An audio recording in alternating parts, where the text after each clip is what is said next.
There's a country where war headlines have buried something older than the pyramid, a place where skyscrapers are made of mud, yet they survived empires of steel. Where time doesn't run forward, it runs in circles like prayer beads in the hands of the wind. This is Yemen. Not the Yemen of breaking news, but the Yemen of stories no one dared to tell. In a village you've never heard of, women still sing to the moon in a language no outsider understands.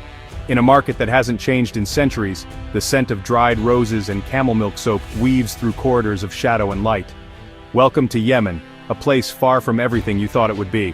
Shibam is often called the Manhattan of the desert, but not because of glass towers or steel frames. Here, the skyscrapers are made of mud. Built over years ago, Shibam's mud brick towers rise up to 8 stories tall, making it one of the earliest examples of vertical city planning in the world. The entire city is surrounded by thick defensive walls, built to protect it from floods, invaders, and the harsh desert winds. Each building is constructed from clay, water, and straw, then sun-dried. The thick walls act as natural insulation, cool during the scorching day, warm at night. Small windows help keep out sand and regulate heat and light.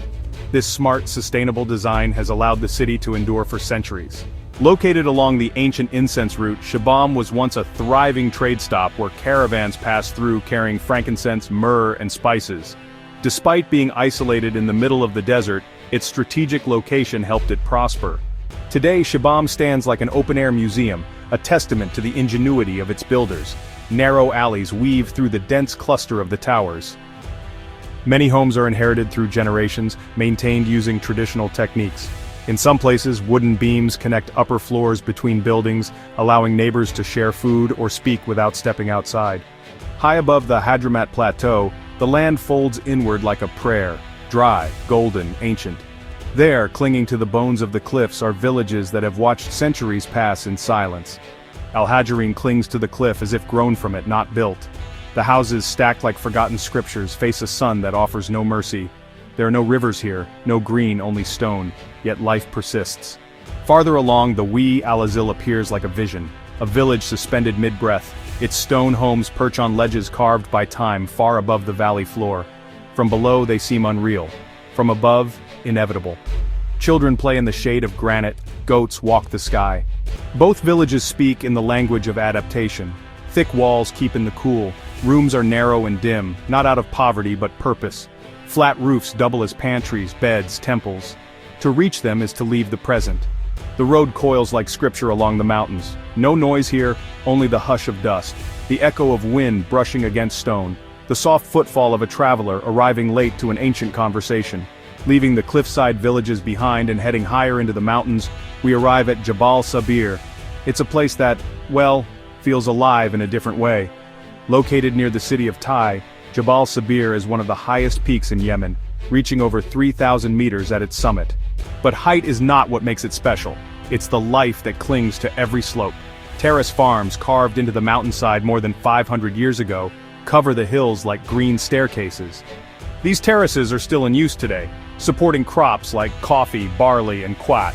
Water is channeled through hand-dug aqueducts and stored in stone tanks.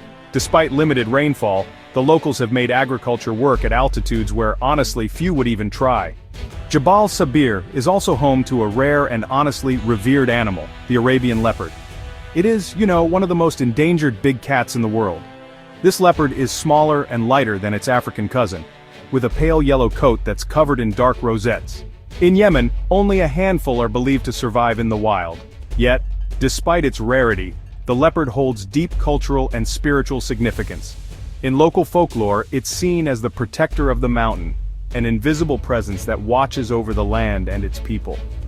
Sightings are considered profound, even mystical. Elders tell stories of those who've crossed paths with the leopard being chosen, or spiritually marked. Conservation efforts are minimal due to the country's conflict, but the reverence for the animal among local communities may be honestly one of its last hopes. In a country so often defined by conflict, Jabal Sabir quietly exists like a world apart, where history, nature, and spirit, really converge. Heading southwest from Jabal Sabir, we reach Al-Hajara, a village that honestly feels like it was carved with real intention. Built directly into a steep rock face in the Haraz Mountains, Al-Hajara is, well, both fortress and home. The buildings here are made entirely from local stone, stacked with such care to follow the natural slope. They're built in these vertical layers, with each floor serving a different function. The bottom floor typically houses livestock, providing warmth that rises through the house. The middle floor is used for storing grains, tools, and preserved foods. The top floor, open to light and air, is where families live and gather. This layout really maximizes space while using natural insulation to regulate temperature all year round. The narrow alleys of Al Hajara weave like a maze through the village. Staircases connect homes, and rooftops serve as both patios and meeting spaces. From a distance, Al Hajara almost appears to grow right out of the rock. The houses blend into the cliffs so well that, honestly, it's difficult to tell where the man-made ends and the natural begins. The villagers value their traditions, their stone homes, and the mountain that shelters them. Just east of Al Hajara lies Taiz, one of Yemen's most important and densely populated cities. Overlooking the city is Al Kahira Citadel, a massive fortress perched on a rocky hill. Built centuries ago, the citadel was once the administrative and military heart of southern Yemen. Its thick stone walls, watchtowers, and arched gates tell a story of power and resilience. The citadel's location is strategic. From its height, you can see the entire city below, an advantage that once helped rulers defend against invasion. Inside, there were once armories, storage rooms, and living quarters for guards and commanders. Over time, it also became a place of governance and ceremony. Taiz itself is a city of layers. Its streets wind along the hills, filled with markets, mosques, and schools. The people here are known for their education and activism, and the city has long been a center of intellectual and political life in Yemen. Visiting Al Kahira gives a different perspective. Walking through the fortress, you can really feel the weight of history in the stone underfoot. From the top, the view is just breathtaking. Rooftops stretching across the valley, with the mountains framing the horizon. The fortress isn't just a relic, it's part of the city's identity. Far from the chaos of the present, hidden in the silence of the desert, the city of Marib, once the glorious capital of the ancient Sabaean kingdom, this city, dating back nearly 3,000 years, is closely tied to the legendary Queen of Sheba. It was here, according to ancient texts and oral traditions, that she ruled over a thriving civilization known for its wealth, diplomacy, and devotion to the sun god. The most remarkable achievement of this era is the Great Dam of Marib. Built in the first millennium before Common Era, this massive structure wasn't just a dam. It was a symbol of human ingenuity in the face of nature. Stretching nearly several hundred meters long and rising to more than 15 meters in height, the dam redirected monsoon rains into a sophisticated irrigation network that supported agriculture for thousands of people. But over time, the dam suffered damage and eventually collapsed.